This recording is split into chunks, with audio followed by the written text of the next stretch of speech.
नमस्कार। जब से तीनों कृषि अध्यादेश पीएम मोदी के द्वारा वापस लिए गए हैं, पूरे देश के अंदर एक बहस भी छिड़ी हुई है कि आखिरकार फिर एकाएक मोदी के द्वारा जो कृषि कानून जो है वापस आखिरकार क्यों लिए गए, क्योंकि किसी भी किसान नेताओं के साथ बातचीत नहीं हुई और एकदम पीएम मोदी के द्वारा श्री गुरु नानक जयंती पर तीनों कृषि कानून वापस लेने का फैसला लिया गया। लेकिन चर्चा जो छिड़ी हुई है वो लोगों के बीच में एक विषय चर्चा का बना हुआ है कि आखिरकार बीजेपी ने एक कदम यह कानून वापस लेने का निर्णय आखिरकार क्यों किया है।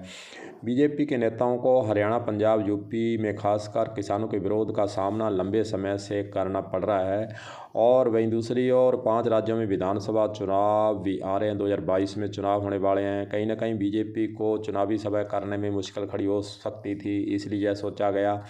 किसान, मजदूर, व्यापारी वर्ग बीजेपी से नाराज है, उन्हें वापस पटरी पर लाने का बीजेपी ने कृषि कानून वापस करना निर्णय करना भी मुनासिब ही समझा होगा। वहीं दूसरी ओर आंदोलन अभी जारी है, क्योंकि 5 राज्यों में मुकदमे अभी वापस नहीं हुए हैं। एमएसपी का मुद्दा अभी बीच में अटका हुआ है। बिजली संशोधन बिल जो किसान मांग कर रहे हैं उस पर भी अभी तक कोई निर्णय नहीं हुआ है। और कानून जो वापसी का जो वादा है, वापसी का जो नियम है वो संसद के अंदर पास होना है और फिर राष्ट्रपति के पास हस्ताक्षर होकर यह रद्द किया जाना है। और किसान यूनियनों का एक ये भी कहना है कि किसान यूनियन को अपने विश्वास में नहीं लिया गया है।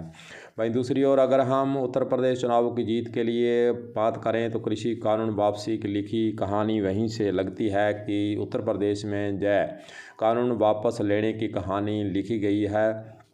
और कहते हैं कि उत्तर प्रदेश में दिल्ली सरकार यानी केंद्र सरकार बनाने का पक्का रास्ता भी वहीं यूपी से आता है, इसलिए चुनावों को देखते हुए जो निर्णय लिया गया है। वैसे आपको बता दें कि उत्तर प्रदेश का वेस्ट क्षेत्र केंद्र सरकार के लिए बहुत ही अहम है।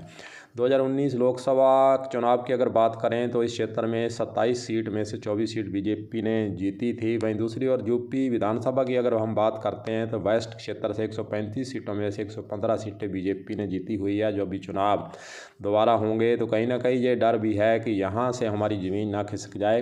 लोकसभा 2019 में यूपी से 80 सीटों में से 62 सीटें बीजेपी ने जो है जीती थी, इसीलिए लोकसभा के अंदर 2019 में चुनाव सेंट्रल सरकार को बनाने में भी अहम भूमिका इस क्षेत्र की सीटें जो निभा चुकी हैं। इन आंकड़ों पर अगर हम नज़र दौड़ाएं तो यह बात साफ है कि यूपी का वेस्ट इलाका बीजेपी के लिए कितना अहम है।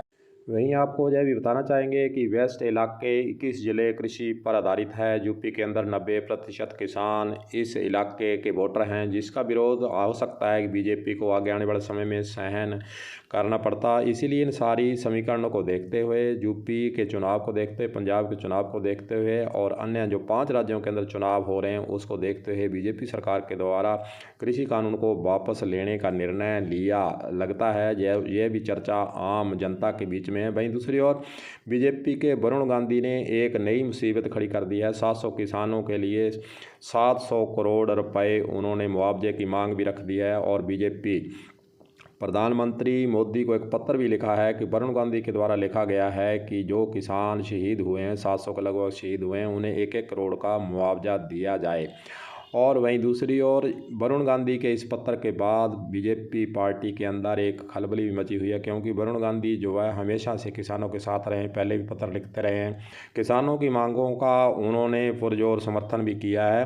कहीं ना कहीं नरेंद्र मोदी सरकार के लिए यह एक नया जो पत्र जारी वरुण गांधी के द्वारा किया गया है, इसके लिए मुसीबत खड़ी कर सकता है, क्योंकि एक और मोदी सरकार के द्वारा 700 किसान जो शहीद हुए हैं उनको श्रद्धांजलि तक नहीं दी गई है और खुलकर किसी भी बीजेपी नेता ने जो शहीद किसान हुए हैं उन पर कोई भी शब्द बोलने से परहेज किया। लेकिन एक तरफ वरुण गांधी के द्वारा अब एक पत्र लिखा जाना और 700 करोड़ रुपए 1-1 करोड़ जो है शहीद हुए हैं किसान उनको मुआवजा देने की मांग रखी है। कहीं ना कहीं अब बीजेपी के अंदर इस बात को लेकर भी चर्चा शुरू हो गई है, खलबली जरूर मची हुई है। अब देखने वाली बात होगी कि क्या किसानों के साथ आने वाले समय में बीजेपी सरकार मिल बैठकर बातें करेगी और जो उन्होंने मांगे बाकी शेष रखी हुई हैं, आंदोलन जारी रखने का निर्णय लिया गया है, उस पर कहीं ना कहीं बीजेपी खुलकर क्या अब किसानों के बीच में आएगी, किसानों को बुलाएगी, किसानों के साथ बातचीत करेगी और जो वरुण गांधी के द्वारा जो पत्र लिखा गया है उस पर क्या निर्णय लेती है, ये देखने वाली बात होगी। कलम न्यूज़ के लिए गुरदेव सिंह सैनी की रिपोर्ट।